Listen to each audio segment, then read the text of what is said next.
Hello, my name is Stacia Coleman, and I am a second-year athletic training graduate student. My mentors for my research are my professors, Dr. Scott Bruce, Dr. Carlita Moore, and Master in Athletic Training Program Director, Dr. Robert Bradley. My research is on the predictive value of injury risk screening for intercollegiate basketball players. The purpose of this study was to determine what factors of the baseline testing predicted musculoskeletal injuries in NCAA Division I basketball players. While this is not the original purpose of the study, my purpose had to be revised due to the coronavirus pandemic. This study uses visual motor reaction time, or VMRT, which is assessed and measured using the newest light board technology available, the reflection edge. Participants also answered an 11-question version of the Sport Fitness Index, or SFI for short, which quantifies persisting effects of previous musculoskeletal injuries on a 0 to 100-point scale, of which question 11 asks about any concussion-related symptoms the participant is currently suffering from. The outcome variable for the study was musculoskeletal injuries, which we defined as any orthopedic condition that was treated and documented by athletic trainers during the course of the regular season. We then used these tests along with games started and games played to create a baseline test for our participants, where we aim to determine which of these factors can predict what athletes may be susceptible to musculoskeletal injuries.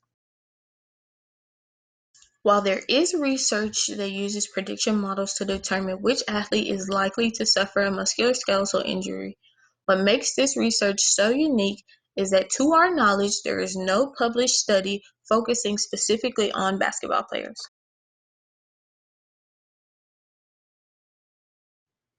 The participants of this study consist of 30 NCAA Division I basketball players, 16 women's basketball players, and 14 men's basketball players.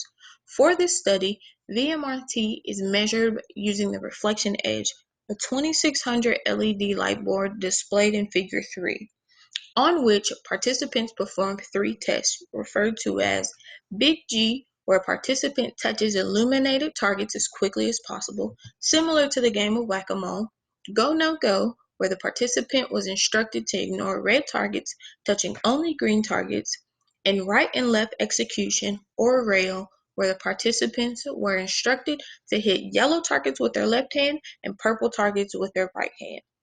The light targets are illuminated one at a time and deactivated by touch.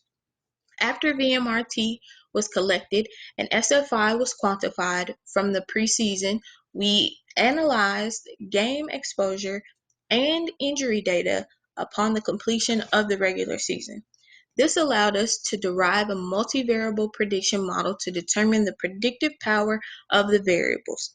This includes receiver operating characteristic, or ROC analysis, to determine cut points for binary categorization. The binary predictor variables were crossed with injury occurrence, represented by a univariable odds ratio with 95% confidence intervals, at which point we use logical regression analysis to identify the strongest set of binary variables, which provide the final model for the ROC analysis, producing a number of positive risk factors. From the study, our initial model was created using data from all the players, which produced the 4-factor model. The 4 factors are the SFI question 11, games played, games started, and go no go average motor time, which was applied to each team individually. For the women's team, all 4 factors were in the model, with any combination of 3 or more factors being the optimal number of predictors, indicating that a player with 3 or more factors had 20 times greater odds of suffering a musculoskeletal injury compared to those with less than 3 factors.